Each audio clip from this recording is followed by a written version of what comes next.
crack down on looters. And police are investigating the death of a teenager in East London. The 14-year-old was stabbed in Hackney. Those are the top news stories. Let's get the top sports stories. Here's Rob. Thanks very much, Lorna. Just a few minutes to go until Europe's captain Nick Faldo names his Ryder Cup team following the conclusion of the Johnny Walker Classic at Gleneagles, where the final automatic qualifiers had been decided this afternoon. He'll make his announcement somewhere around 6 o'clock. The real interest now, though, will be who he chooses as his two captains' picks, with the 10 automatic places already decided.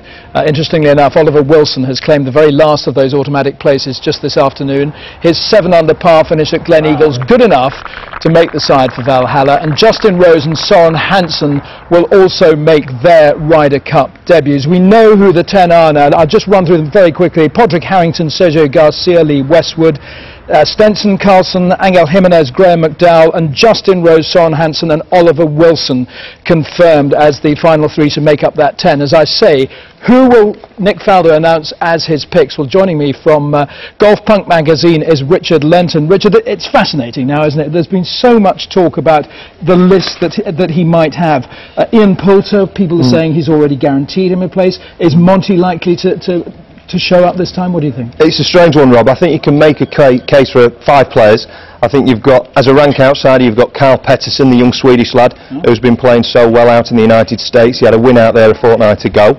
You've got Monty, who can take his game to astronomical levels in the Ryder Cup, as we've seen since 1991. But I don't think he's recovered mentally since blowing the US Open a couple of years ago, and he's had a wretched season.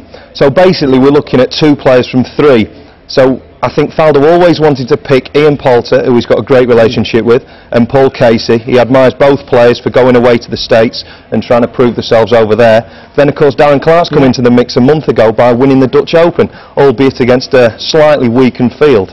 Do you think Poulter is already assured of a place? Because this is where a lot of controversy has come, that he's gone off to earn some more prize money elsewhere in the Deutsche Bank Open, where he's missed the cut by some distance, as indeed has Paul Casey. Yeah.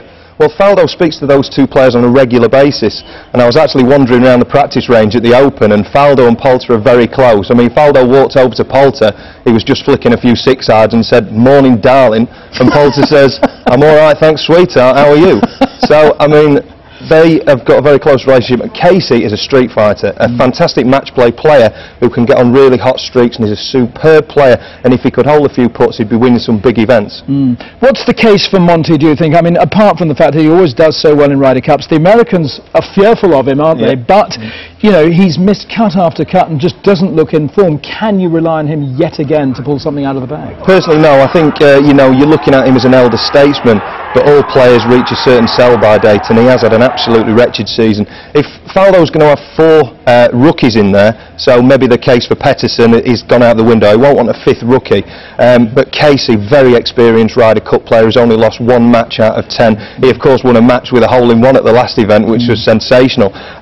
Poulter's Ryder Cup record, funnily enough, is only played in 2004. He had 1 innocuous singles win when it was already a dead rubber, and he was pretty much overlooked for the foursomes and 4-balls. Whereas Darren Clarke, 3 wins out of 3 in 2006, he could go in and play that elder statesman's senior role if Faldo sees fit, and he's certainly got the backing of Lee Westwood and Padraig Harrington, who are, you know, kind of big colonels in Faldo's army there. It's fascinating, isn't it? Because if ever there were an absolute ideal pick for a wild card, it would be Darren Clarke. Yes, absolutely. I'm just thinking, you know, he's come back from the tragedy of losing his wife and everything, and that was obviously a very difficult time, so he hasn't really perhaps, you know, been able to score the points, get in amongst the prize money, and he's just the kind of player that the wild cards are there for. Exactly. He's a hugely popular player. Like I say, Westwood and Harrington really want him in the team. They've been canvassing Faldo, trying to get him in there.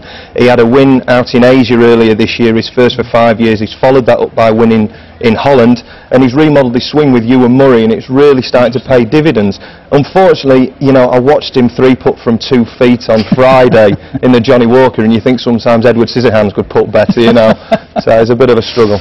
All right, Richard, thanks very much. I know you're going to stay with us for the next part of the evening while the announcements are made and talk us through it, but for now, thanks very much indeed.